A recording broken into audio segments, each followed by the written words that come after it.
Welcome back, everybody, coast to coast, This Week in America. Thank you for sharing some time with us on the program today. Our pleasure to welcome back to This Week in America acclaimed writer Clem Masloff.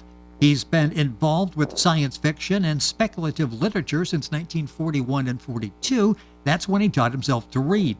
Clem served in the Army as a linguist and translator in 4 Balkan Slavic languages. He taught sociology for several decades in Ohio after graduate research in Russian social history. Since retiring, he's returned to his dream of the early 1940s, writing science fiction.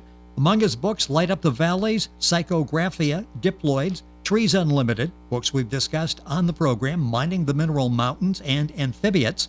And look, on this program, talking about his critically acclaimed science fiction novel, Galactic Minds.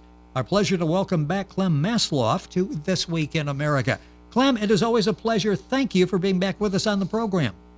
Well, thank you very much for that introduction. Thank you very much. Well, it is our pleasure to have you back. You do such an excellent job in creating the world and such diversity with all the books that we had mentioned. On the program today, we're going to talk about Galactic Minds. Before we get into some of the characters, let's talk about the theme, because you usually have an overriding theme in all of the books that sort of ties everything together. What is the main theme that we'll take away from Galactic Minds? I look at these characters I have, and most of those are psychologists and psychiatrists. And the more and more I wrote about them, the more and more I came to the conclusion that they know as little about themselves and understand themselves as little as the ordinary people, even their patients sometimes. I just found this out that to be a psychiatrist, one of the first things necessary is to analyze yourself and to be analyzed. Because they're just like other people, just like the ordinary people that they treat and their patients themselves. And that's the main theme, I thought.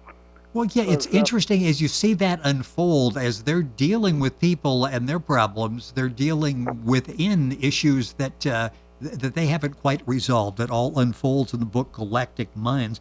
Talking about psychology, the conflicts of a team of psychiatrists in space. Let's talk about that. We'll talk about the lead character, Dr. Mead Quort. Am I pronouncing that correctly? Mm-hmm. Yes. Well, they're going from planet to different parts of the galaxy, and different places. They find different things are the predominant ills and the predominant problems that people have. And they seem to deal with them, and they divide among themselves. And also, I have the bad guy here. He's a psychiatrist, and he is trying to take control. He's trying to be the director of the whole hospital that's going through space. And he does all these different tricks in order to do that.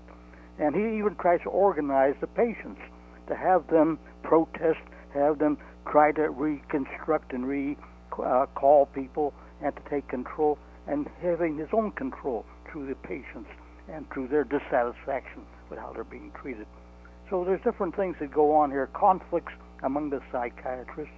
And I find that even when they disagree on theories, when they disagree on how they look at people, they often have conflicts that are personal about that, theoretical conflicts as well.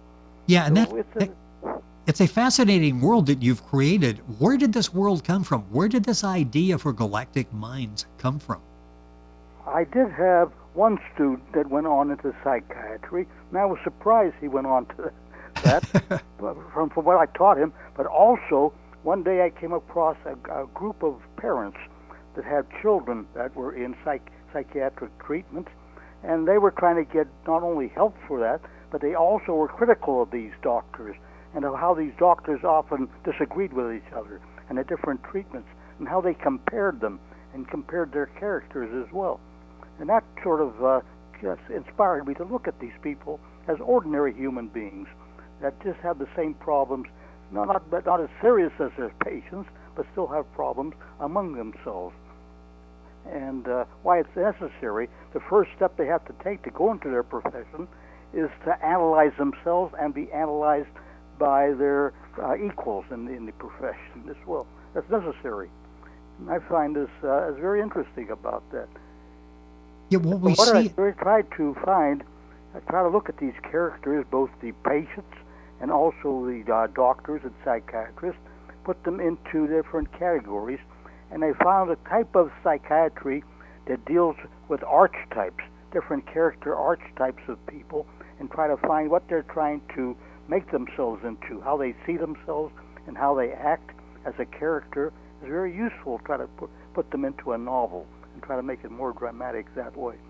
So I noticed that I do have different types of characters, different archetypes.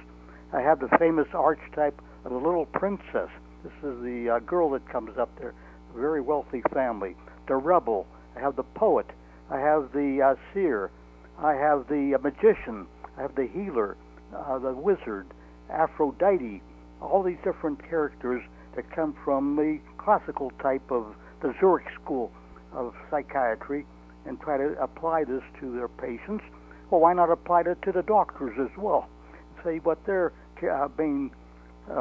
main aims are and what their main characters are, and try to compare them. And I have a good character, the hero, and I have this ambitious guy that's trying to take over the whole hospital. That's the bad person. But I also try to figure out how they change from their conflict, these different fights they have among themselves, how they actually change the way they act and the way they see themselves. And I do see that even they learn from experience. Even they pick up different things from the results of what they go on. One of the interesting things I did bring in was one psychiatrist who is a Marfan. And a couple of years back, I brought this up before a writing group I belong to here in Ohio. And I had to really explain that a Marfan is not something dreamed up in Star Trek, or, sound like one of the Ringans or others, Kringans and that, but there are really Marfans among us. There are people with a genetic type of disorder. Sometimes they grow up to 7 feet tall. Their bones are very long. Their backs are hunched, and they have crooked heads. They have long hands, long fingers, long feet. They look almost like spiders, and they're often called spider-men and spider-women. And it's a natural thing, but it's a genetic thing that arises among them.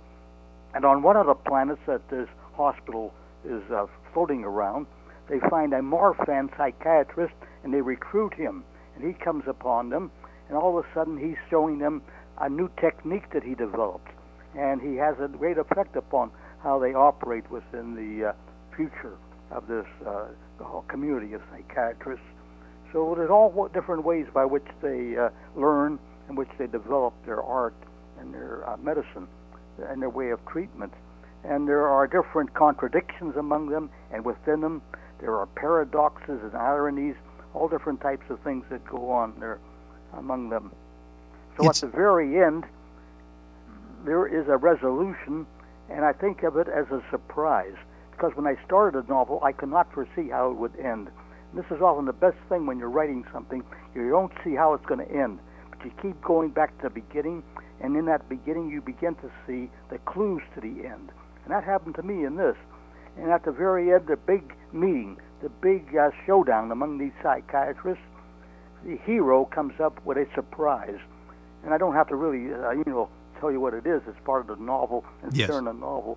But he comes up with a surprise solution to the dispute and to the conflict and to the fight that's going on, and a way of choosing a new director for the whole hospital. And it's something that's a surprise there. And it's not so much like a mystery. A mystery always has a surprise ending to it. But every novels I like, the ones I really have great favor for, those are often ones with a surprise ending or surprise development of the hero or the other characters.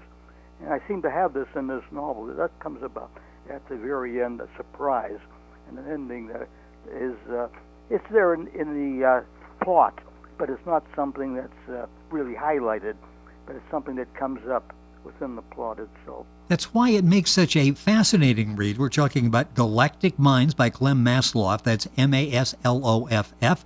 I'll send you to bookventure.com in the bookstore, probably the best place to go. Of course, available wherever books are sold. All of Clem's books, by the way, available at Bookventure and the other outlets as well. If you go to our website, thisweekinamerica.us, you can link on directly to get information on Clem's book. Besides the aspect, the psychological aspect that we talked about, you deal with some technology that I find fascinating as well. This is an orbiting space hospital, a traveling facility. Talk about developing the world that they live in with all of the technology, going through the various planets and providing their services there. How much research do you have to do as you're putting that together, and how much of that is actually creating your world? Talk about that process of getting the technology to go along with the story. It does. At least I get the hint of how these things are done. Yes. I don't become, an expert in it, but I find out there can be different things that happen. For example, insomnia. There's one planet at the very beginning. Yes. Nobody sleeps well. Nobody has a good night's sleep, and they can't figure it out. And they find finally it results from the type of energy they use. And the energy and the power plants they have are giving off certain types of radiation that causes things to happen in their brain that is often called a brain sand. And it can affect a person the way they sleep and the way they don't get the hormones developed that produce easy sleep, like somatotropin and others. And so I bring that in as well. You never find, here and there, you connect things that at first glance don't seem like they're being connected. But take these different planets and different psychological problems in these planets, and you begin to see that there are connections from one to the other, and they can be brought together. So I find that often connecting things that haven't been connected before helps me to get the ideas together and to organize them into something. And that's what science fiction often does. It allows us to connect things that here on Earth we don't really connect well. Things that in ordinary life we don't always see the tie-ins between them, which we can see in space sometimes. When these people are going, light years ahead through the galaxy, from end to end of the galaxy, and they can see these differences among all these planets, all these different cultures, all these different ways of life, and all these different characters they see. Yeah, it's interesting because you do tie that together as we see this orbiting space hospital as they go to various destinations and treat the people there. The book is Galactic Minds. Clem Masloff, our guest on the program. Book's available at bookventure.com. Said something before I want to go back to. Oftentimes you talk to a writer, they know how the story is going to begin, they know how the story is going to end, and the writing process is sort of filling in the blanks, getting from point A to point B. It sounds like you sort of follow where your mind is going with the story, and wherever it takes you, that's where you end up the story. Yeah, you have to be very patient with yourself when you're writing too, because sometimes you think you know how it's going to end, you have a general idea, but when it becomes specific, when it becomes very much down to what's actually happening, all of a sudden you come up with some surprising, a better solution than you had at the beginning, a better answer to the riddle than you thought you had. In other words, you learn more about these characters as they live, as they have their own experiences, and you get more familiar with them, and you get to see what their possibilities are, and that helps the plot along then to see this person could become a lot different from what they appeared at the beginning. Even the villain, even the bad guy in the story, has certain things that happen that he probably did not foresee when he was first beginning to organize, a resistance to the psychiatrists, begin the patients together into almost like a union that goes on strike against the way the things are run on the hospital. You never know for sure what these characters are going to do. And you're the author, like every day, you get surprises every day, I think. Well, I was going to say, you're the author, and you're not quite sure, so you can imagine the joy the reader is going to experience reading this, because just when we think we have an idea where this is going, we find out, no, that's not necessarily the way. We've learned something more about one of the characters in the book, Galactic Minds. A few minutes left in the program. Talk about the writing process. With your passion for taking these stories, telling the story, developing the story, how long does it take you to write a typical book, if there is such a thing? And I'm asking that because I'm thinking, once you get started, I'm not sure you ever shut down. You work like 20 hours a day some days once the thoughts start flowing where you're capturing the story. Well, you have to more or less time yourself. I found out with just experience, sometimes you just set it aside. Sometimes you just let the characters have a little rest. And that helps you take a little rest too. Okay, for yes. which you can go a little distance away from them and don't see them too close up, but see them over a period of time, see them at a little distance, see them from the outside a little bit, and see how they're acting toward each other. You see more possibilities then. So you have to more or less be patient with the characters, be patient with yourself when you write too. Don't have the ending right away. Just put it aside or just think about it, and eventually, sometimes you just wake up in the morning and you all of a sudden, oh, that's the way I'm going to end it. That's the way it's going to come about. Sometimes in dreams, I think you saw that. So In fact, I've had dreams at times in which I dreamed I was at my computer. And I said, my computer's not in bed with me now. I better go and see if there's anything on it. No, I wasn't. I was only dreaming I was at my PC. And I put down, if I can remember, what I dreamed about it. And so one of the things I do now is to keep some type of note paper near my bed, so that if I do wake up, I can put it down at least on handwritten. Yeah, you don't have to actually go to the computer to see what's going on. It's fascinating. Inside the Mind of an Author. We're inside the mind of Clem Masloff. He's written so many books. He'll be back in a couple of weeks to talk about one of his books as well. What are you working on now? Have you got an active story you're working on? Well, I'm going forward. Sometimes I work on 2 or 3 at one time. I'm looking at memory and how memory acts and why memories disappear. And I'm surprised that people don't really select their memories. Sometimes all they really choose is not to have certain memories, not to bury those memories. And that can be a thing. And there can be too much memory in the mind. That can be very bothersome to people. So I'm looking at the memory, and I'm putting sort of like a hospital that focuses on memory. And it's called the Memory Institute, trying to bring that into it. I don't have the whole thing finished, though, so I'm looking that forward, too. Well, that sounds fascinating. Psychological novels are very interesting because you meet interesting people in novels that are psychological. Well, you do, and it gets you thinking as well. That's one of the nice things. It's a very entertaining story that you always tell, but it gets us thinking a little bit about the characters, what makes that particular character click, and we see that, of course, in Galactic Minds. I think, correct me if I'm wrong here, Trees Unlimited, that's going to be the book we talk about next? Oh, yeah. Yeah, that's something like the tropical jungles, the rainforests down there in Brazil and those areas, that sort of atmosphere, what goes on and how that affects people down there. Where do you get all of your ideas? I read a lot. That means, I don't take all my ideas from one book or just from one author, but a lot of books, a lot of different authors, they combine in different ways.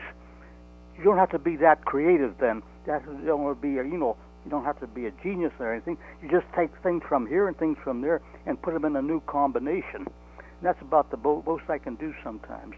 Just provide new combines of ways of ideas from different places together. And sometimes I never recognize, where did I get that? I read it somewhere, but I can't go back and find where years ago I may have come across that. Yes. It's still there in a memory. It's somewhere in the memory. Well, but I made it my own, so I might as well use it. Exactly, and you do it so well. It's always a pleasure to have Clem with us on the program. The book we're talking about today is Galactic Minds, Clem Masloff. That's Masloff. If you go to bookventure.com, you'll find Galactic Minds there, as well as other books by Clem, and you can link on directly by going to our website, thisweekinamerica.us. In a few weeks, Clem will be back with us to talk about Trees Unlimited. Looking forward to that conversation as well. Clem, it is always a pleasure. Thank you so much for sharing all of this. It's really interesting to see what goes into a book that you write, the mindset for the book. It's always fascinating. You always leave us with something to think about. Thank you for being with us once again on the program. Thank you. Thank you. It is always a pleasure. Clem Masloff, our guest on the program. The book, Galactic Minds, available at bookventure.com. You can link on directly by going to our website, thisweekinamerica.us. And we're back on today's program right after these messages.